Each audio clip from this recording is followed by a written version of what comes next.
সাকিব ভাইয়ের আরেকটু বোঝা উচিত ছিল, মানে গল্পটা আগে নিজে আগে শোনার দরকার। আচ্ছা আমাকে এখানে একটা প্রশ্নের উত্তর দিন, এখানে ভাইটা কি ভুল বলেছিল? মানে এইটা কোনো মুভি হইলো যে কেউ হল থেকে বের হয়ে শুধু বদনামি করতেছে? একটা সিনেমায় পজিটিভ নেগেটিভ রিভিউ হয়, শুধুমাত্র নেগেটিভ নেগেটিভ রিভিউ কেটে কেটে কেটে কেটে কেটে কেটে। আরে না ভাই, আপনার মুভিতে যে কয়টা পজিটিভ রিভিউ দিছে না, সেই কয়টাকে ভালোভাবে কেটে কেটে আপলোড করতেছে, ওই কয়টাই ছিল। এইটা কেমন কথা? আচ্ছা যাই হোক, বক বক অনেক পারা হলো। সাকিব ভাইয়ের আরেকটু বোঝা উচিত ছিল, মানে গল্পটা আগে নিজে আগে শোনার দরকার। আচ্ছা ও বলতে চাইতেছে যে গল্পটা হিট হবে নাকি? এই পৃথিবীতে কয়টা অ্যাক্টর আছে যে সবগুলো মুভি হিট দিয়েছে? মনে হয় হাতে গোনায় পুরো পৃথিবীতে সর্বোচ্চ গেলে 3 থেকে 4টে অ্যাক্টর এমন পাওয়া যাবে। মানে আমার অতদূর ধারণা নেই, কিন্তু আমার তা মনে হইতাছে। কারণ ইন্ডিয়ান যতগুলো ইন্ডাস্ট্রি আছে, হলিউড ইন্ডাস্ট্রি, কোরিয়ান ইন্ডাস্ট্রি, সব ইন্ডাস্ট্রিতেই এমন কোনো অ্যাক্টর নেই যে একটা মুভিও ফ্লপ দেয়নি। তো এইটা বলে একদমই ভুল হবে যে সেই গল্পটা শুনেনি। কারণ আপনি তার ফ্যান হন বা না হন, আপনি তার হেটার হন বা ফ্যান হন না, এইটা আপনার মানতেই হবে যে সেই একমাত্র যে বাংলাদেশ ইন্ডাস্ট্রিকে ধরে রেখেছে। হ্যাঁ হ্যাঁ, ওইটা আলাদা কথা যে প্রিন্স মুভিটা একদমই খ্যাত মার্কা হয়েছিল, এবং এই মুভিটা আমি দেখিও নাই, কিন্তু আমি যতদূর দেখতাছি ততটুকু এ ডিজার্ভ করে না। মানে যে হেট যে পাইতাছে ততটুকু ডিজার্ভ করে না। শোনার দরকার ছিল যে গল্পটা আসলে হিট হবে কি। আমার মনে হয় না যে সাকিব ভাই এই স্ক্রিপ্টটা পড়ছে।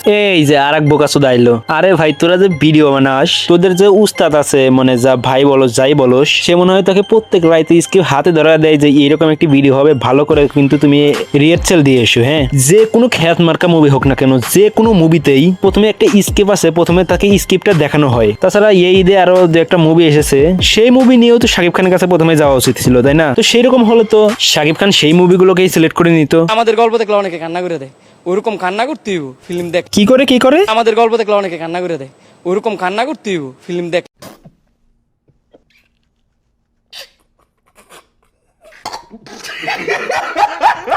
খোদার কসম ভাই, আমি হিরো আলমের গান শুনে কান্না করতে পারি, কিন্তু এই বোকাচোদারদের ভিডিও মানে যতবারই আমার সামনে পড়ছে, ক্রিঞ্জ ভিডিও, ওভার অ্যাক্টিং ছাড়া আমি কিচ্ছু দেখি নাই। আর প্রত্যেকটা ভিডিওতেই একটাই ব্যাকগ্রাউন্ড মিউজিক।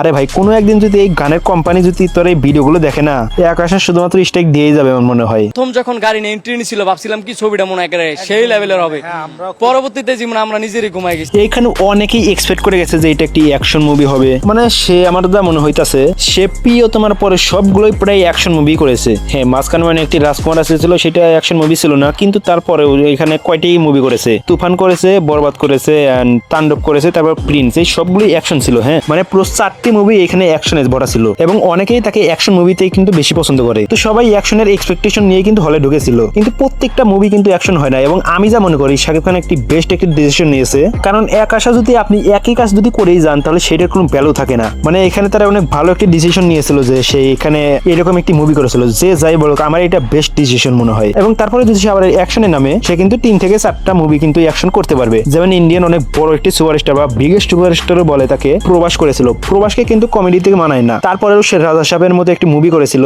এক্সপেরিমেন্ট করার জন্য। তো এইটাকে অনেক বড় বড় অ্যাক্টরের এক্সপেরিমেন্ট হিসেবেও নেয়, এবং সেই রাজা সাহেব মুভি কিন্তু অনেক বাজেভাবে ফ্লপ হয়েছে, কিন্তু তারপরেও কিন্তু তার কোনো আসার হয়নি। তো এটা স্বাভাবিক, একটি বড় একটি অ্যাক্টরের একটি মুভি ভালো হবে এবং একটি মুভি খারাপ হবে, এবং সে যেহেতু অনেক বড় একটি অ্যাক্টর বা বাংলাদেশের সবচেয়ে বড় সুপারস্টারও তাকে বলা যায়, তো সবারই এক্সপেকটেশন অনেক বড় হাই থাকে যে সে অনেক বড় একটি কাজ করবে, কিন্তু প্রত্যেকটা মুভি কিন্তু এক হয় না বা স্ক্রিপ্ট এক হয় না। এবং আমি যতদূর জানি যে ডিরেক্টর এই প্রথম কাজ ছিল, এবং আপনি যদি বরবাদ এবং তাণ্ডব বা তুফান যদি দেখে থাকেন, তাহলে আপনারা দেখতে পাবেন যে শাকিব খান কি অভিনয় করেছে। মানে এখানে কিন্তু তার কোনো দোষ নেই, এখানে শুধুমাত্র কিভাবে তাকে প্রেজেন্ট করতেছে সেইটাই আসলে দক্ষতা, এবং তার যে একদমই দোষ নেই এইটা আমি বলবো না, কারণ একটি স্ক্রিপ্ট এখানে ভালো দিক খারাপ দিক দুইটাই থাকে। আপনি যদি 2 মাসে মাত্র মুভি যদি শেষ দেন, তাহলে এমনি হবে। মানে আমি যতদূর শুনেছি যে সে প্রিন্স মুভিটি নাকি 1-1.5 মাসে শেষ দিয়েছে, তারপরে ঈদের নামাজটি পরেই সে নাকি আমেরিকার উদ্দেশ্যে রওনা হয়েছিল এই রকস্টার মুভিটি করার জন্য। তো সেই স্ক্রিপ্ট কিভাবে দেখেছে এটা আমি জানি না, তো আমার যা মনে হইতেছে এরপরের থেকে তার আরো ভালোভাবে কিন্তু নজর রাখা উচিত। আর সে কি অ্যাকশনের কথা বললো? অ্যাকশন হইতেইব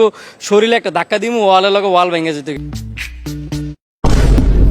মানে ভাই তুই যে আদিম যুগে এখনো বসবাস করতেছিস, এইটা এখনো বোঝা যায়। মানে ভাই ওকে সুপার হিরো মুভি বানায় দিল নাকি রে ভাই? মানে হ্যাঁ, এইটা মানি যে এখানে অ্যাকশন এরকম ভাবেই দেখানো হয়, কোরিয়ান ইন্ডাস্ট্রির মতো দেখানো হয় না, কিন্তু ভাই এইটা একটু বেশি হয়ে যাইতেছে। মানে ও যেরকম অ্যাকশন চাইতেছে না, এখনকার সময় এই অ্যাকশন গুলোকে ক্রিঞ্জ বা খ্যাত মার্কা বলা হয়। একটা সিনেমায় পজিটিভ নেগেটিভ রিভিউ হয়, শুধুমাত্র নেগেটিভ নেগেটিভ রিভিউ কেটে কেটে কেটে কেটে কেটে কেটে শুধু নেগেটিভ রিভিউ প্রচার করলো প্রথম দিন। এর ব্যাপারটা বুঝলাম না। এই আক্ষেপটা কার প্রতি? আক্ষেপটা কি আমার প্রতি? এই চক্রান্তটা কার প্রতি? আমার প্রতি? এই চক্রান্তটা কার প্রতি সান মোশন পিকচারের প্রতি, না রুশোর প্রতি, না আমার অন্যান্য কোনো আর্টিস্টের, আমার নায়িকাদের প্রতি, কার প্রতি আমি বুঝলাম না, নাকি বাংলা সিনেমার প্রতি, নাকি যারা চাইছে যে বাংলা সিনেমার উন্নতি চাইছে না শুধু তাদের, মানে তারা চাইছে, কিছু মহলে চাইছে, স্পষ্ট ক্লিয়ারই হয়ে যায় যে কিছু মহল চাইছে যে বাংলা সিনেমার যেন উন্নতি না হয়, যতটুকু এসেছে তার থেকে যেন আবার পিছিয়ে সেখানেই চলে যায়, আর যেন নতুন ধারার কোনো গল্প সৃষ্টি না হয়, আবার যেন একই ধারার গল্প বলতে বলতে বলতে বলতে এক সময় বলে যে বাংলা সিনেমা তো শুধু এই, আর তো কিছু দেখি না, শুধু মোটর গান, মেশিন গান, মারামারিও হবে, সব ধরনের সিনেমা হবে। তাই বলে যে নিচল প্রেমের গল্পের সিনেমা হবে না সেটা তো না, তাই বলে যে মধ্যবিত্ত আপার ক্লাসের গল্প হবে না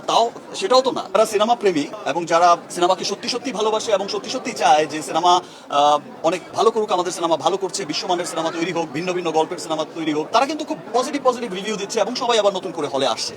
তো এই পুরো ভিডিওটি দেখে আপনারা কি বুঝলেন? এখানে সে যাই বলেছে, মানে আমার তো মনে হইতেছে এটা অবশ্যই একটু ঠিকভাবেই বলতেছে। কারণ দেখুন, আপনারা যত যাই দেখেন, রোজার ঈদে কিন্তু অনেকগুলো মুভি বের হয়েছে, কিন্তু তার মধ্যে সবচেয়ে বেশি ট্রোল হয়েছে প্রিন্স মুভিটা। হ্যাঁ, সে ট্রোল হওয়ার যোগ্য, এবং তারপরে রকস্টার মুভিটি কিন্তু অনেক বেশি ট্রোল হইতাছে। যে তার সাথে আরো যে 3 থেকে 4টি মুভি রিলিজ হয়েছে সেইটিগুলো কিন্তু একদমই খ্যাত, কিন্তু তার ব্যাপারে কোনো কথাই হইতাছে না। তো এইটা বলা যায় যে কিছু মানুষ চাইতেছে না যে বাংলাদেশ ইন্ডাস্ট্রিতে আরো বড় হোক, বা কিছু মানুষ চাইতেছে না যে শাকিব খানের হাত ধরেই বড় হোক। মানে আপনারা যদি ইন্ডিয়ান ইন্ডাস্ট্রির দিকে আপনারা যদি চোখ দেন, তাহলে সেইখানে আপনারা দেখতে পাবেন যে সেইখানে বাজেট গুলো যে ধরা হইতেছে 2000 কোটি 1000 কোটি, শুধু বাজেটই ধরা হইতেছে, এবং বাংলাদেশ ইন্ডাস্ট্রি শুধুমাত্র 100 কোটির মুখ কবে দেখবে সেইটার আশায় বসে রয়েছে। তো এইটা ভাই চলবে কিভাবে? তো এই ভিডিওটি এত দেরি করে বানানোর কারণ হলো, এখানে আমি আবার দেখতে পেলাম যে এখানে যে শান্ত, নাকি আমি নামটাও তার ভুলে গেছি, সে নাকি মাপ চেয়েছে ওকে, সে পুরো 9 মিনিট ধরে কিছু বক করেছে। তো আমি সেখানে মেন কিছু ক্লিপ আপনাদের কেটে দেখাইতেছি। আগে প্রথম থেকে বলি, মন থেকে দুঃখিত, কারণ আমি একটা ইন্টারভিউতে সাকিব খানের ছবি নিয়ে, সাকিব ভাইয়ের ছবি নিয়ে কথা বলছিলাম। ওইটা ছিল আমার সবচেয়ে বড় ভুল আমি মনে করি, কারণ প্রতিদিনে আমি কারো ছবি না দেখলেও আমি সাকিব ভাইয়ের ছবি দেখি, এটাও হয়তোবা আমার ভুল। এখন সবাই ভাবতেছি কি যে আমি সাকিব ভাইয়ার নাম নিয়া বা ওনার আমি ট্রোল করিয়া বা ওনার খারাপ ছবি খারাপ রিভিউ দিয়া মানে ট্রেন্ডিং এ বা ভিউর আশায় আমি এই কথাগুলো কইছি যে সাকিব ভাইয়ের ছবিটা খারাপ হয়েছে। আমি কিভাবে বলছি একমাত্র আমি জানি, আর আমার আল্লাহ জানে, আর ওইখানকার মানুষগুলা জানে। দিতাম না, যখন আমি হলের ভিতরে ঢুকি 4-5টা সাংবাদিক আমার দেখে দৌড়ে আসছে, বলতেছে কি আপনি কোন ছবি দেখবেন? আমি বলছি না, আমি সাকিব ভাইয়ের ছবি ছাড়া কারো ছবি দেখি নাই দে। আমি মানুষের ভালোবাসা কষ্ট পরিশ্রম দিতে দিতে পরে এসে হয়তো বলছি ভাইয়ের মধ্যে যে আমি সাকিব ভাইয়ের ভালোবাসি, আমি সাকিব ভাইয়ের ফ্যান। আপনারা হয়তো এটাও জানেন না যে সাকিব ভাইয়ের সাথে কিন্তু আমার যোগাযোগ আছে, আপনারা হয়তো জানেন না, কিন্তু আমার নিয়ে আপনারা যা মনে চাই তাই কইতাছেন যারা সাকিব ভাইয়ের ফ্যান আছেন। আমি কিন্তু ছবি নিয়ে আমার মুভি, আমার ছোট ছোট নাটকের সাথে কিন্তু আমি ছবির তুলনা আমি দেই নাই। যে লেভেলে আছে উনি ওই লেভেলে থেকে যদি ওনার স্ক্রিপ্ট আর সুন্দর ছবিটা আমি একটা মানুষ হিসেবে গেছি, একটা পাবলিক হিসেবে গেছি, বুঝে করা উচিত ছবি। আমি তো খারাপ কিছু বলি নাই। নেগেটিভ কথাগুলো যদি পুশ করে বা সারে, ওটা কি আমার দোষ? আমি পাবলিক হিসেবে আমি কইছি যে রকস্টার ছবিটা খারাপ হয়েছে, কিন্তু প্রথম ভাবছিলাম অনেক সুন্দর ছবি, কিন্তু মাঝখান দিয়ে সবাই একটু থাম খাই গেছে, শেষে ছবিটা অনেক ভালো হয়েছে। তার মানে আমি একটাবার বলি না ছবি একবারই খারাপ হয়েছে, যে কাট করে শুধু আমার নেগেটিভ কথাগুলো দিব। আমি বলছি যে আমার ভিডিও দেখলে অনেকে কান্না করে দেয়, এটা বাস্তব কথা, কারণ আমার ভিডিও দেখলে নিজে কান্না করে দেই, কান্না করছি। আমি বলছি ভাইয়ার যে ছবিগুলো দিতেছিল প্রিয়তমা, তাণ্ডব, বরবাদ, তুফান, পরে এখন দেখি ছবিগুলো যেমন একবার ডাউন খাইতেছে, ভাইয়ের পিছনে মানুষ লাগছে। এটা আপনারা আমাদেরকে না বলে আপনারা যদি আমাদেরকে বলেন, আমিও সাকিব ভাইয়ের ফ্যান, আমি কখনোই সাকিব ভাইয়ের খারাপ চাই না। কারণ আমি বলি আমি কোনো সালমান স্যার ফ্যান না, মান্না ভাইয়ের ফ্যান না, আমি কারো ফ্যান না, আমি শুধু সাকিব খানের ফ্যান। কারণ সাকিব খানের ফ্যান এই কারণে, আমি যে জেনারেশন আইছি ওই জেনারেশন আমি ওনার মুভি দেখি বড় হয়েছি। ছিলাম কি যে তামিল ছবির অ্যাকশন ফাইটিং সিন কিন্তু অনেক সুন্দর, ওদের ছবিতে অ্যাকশন আছে, স্যাডও আছে, আবার ফানিও আছে একটা মুভিতেই। তাহলে আমরাও তো বাঙালিরাতেই সব মুভি তৈরি করতে পারে। আমি পাবলিক হিসেবে কইছি, কিন্তু আপনারা এটা নেগেটিভ হিসাবে নিছেন। এমনও না জানি কোন কথা ভুল কইতেছি। ওকে, হ্যাঁ যোগাযোগ আছে, ভালো কথা। হ্যাঁ যোগাযোগ থাকতে পারে, এটা বড় কোনো ব্যাপার না যে কিছু কন্টেন্ট ক্রিয়েটরের সাথে কিছু একটা যোগাযোগ এটা থাকতেই পারে। যেমন আর ধরেন আপনারা অনেকের সাথে কিন্তু তার যোগাযোগ আছে, তো যোগাযোগ থাকা বড় কোনো ব্যাপার না। তো যোগাযোগ আছে, ভালো কথা। তো সে কিন্তু বলতেছে যে সে কাট করে ভিডিও আপলোড করেছে। হ্যাঁ, এখানে অনেক সাংবাদিকই কিন্তু এখানে চালে যে হ্যাঁ যে কোন টপিকটি বেশি হিট হবে, কোন টপিকটি বেশি ভাইরাল হবে, সেই বিষয় নিয়েই কিন্তু তারা আলোচনা করে। কিন্তু তারপরে যেটুকু সে বলেছে আমার যা মনে হলো যে সে হ্যাঁ ভুল কথা বলেছিল, এবং সে এটা আন্দাজেও হতে পারে, সে এটা ইচ্ছাকৃত ভাবেও বলতে পারে। তো তারপরে যে বললো যে আমি তাকে ভালোবাসি, মানে শাকিব খানকে সে ভালোবাসে, সে তার সব মুভি দেখে এবং সে তার অনেক বড় ভক্ত। তো আমার মনে হয় না যে সে যদি সত্যি সত্যি তার ভক্ত হয়ে থাকে তাহলে এমন কিছু কথা বলতে পারে। মানে আপনারা আবার ভাবেন না যে এটা কি ইআই দিয়ে বানানো, এইটা আপনারা বলতে পারেন। তো আমি এটা বলতেছি না, তো আপনারাই বুঝে নিয়েন। তো তারপরে সে দেখে আরেকটি ভিডিও আপলোড করেছে। আমার নিয়ে এখন মানুষ অনেক ধরনের মন্তব্য করতেছে, খারাপ হোক ভালো হোক, ধরলাম খারাপ মন্তব্য করতেছে, আমি খারাপ কাজ করছি এই কারণে আমি মাইনে নিচ্ছি যে আমি খারাপ কাজ করছি। কিন্তু এই যে আমার বেলায় যেমন আমি ছোট্ট ভুল করছি বা আপনাদের কাছে মনে হয়েছে আমি ভুল করছি, যেমন প্রতিবাদ করতেছেন, আপনাদের কাছে আমার একটাই অনুরোধ, আমি কিন্তু একটু মন খারাপ করে নিয়ে এতটুকু বলবো, আমাদের দেশে বেআইনি কিছু দেখলে বা দর্শনের ক্ষেত্রে কিছু দেখলে আপনারা প্রতিবাদ করেন, আমার কাছে অনেক ভালো লাগতো।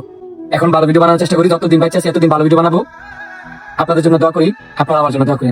মন্তব্য করবে যে এটা একদমই স্বাভাবিক ব্যাপার, কারণ কিছুদিন আগে না অনেকদিনই আগে আরোহী মিম সাকিব আল হাসানকে নিয়ে কিছু কথা বলেছিল। তো তারপরে তার কি হয়েছিল এটা তো আপনারা দেখেই দেখবেন, সে লাইভে এসে মাপ হয়েছিল। তো বড় মানুষকে নিয়ে কথা বলবেন, যা বাংলাদেশকে রিপ্রেজেন্ট করতেছে তাদেরকে নিয়ে কথা বলবেন, এটা পাবলিক খেপে যাবে, এটা একদম স্বাভাবিক ব্যাপার। ওকে, যাই হোক, তার লাস্টের কিছু কথাগুলো আমার অনেক বেশি মনে ধরেছে এবং সে আমার যা মনে হইতেছে সে কিন্তু নিজের ভুল বুঝতে পেরেছে। তো একে নিয়ে বেশি ট্রোল করার কোনো আমি প্রয়োজন মনে করি না। তো একটি ভুল কাজ করার পরে নিজের ভুলটাকে শুধরে নিয়ে আসল কথা। তো এইটুকুই বলা ছিল। তো দেখা হইতেছে নতুন কোনো ভিডিওতে।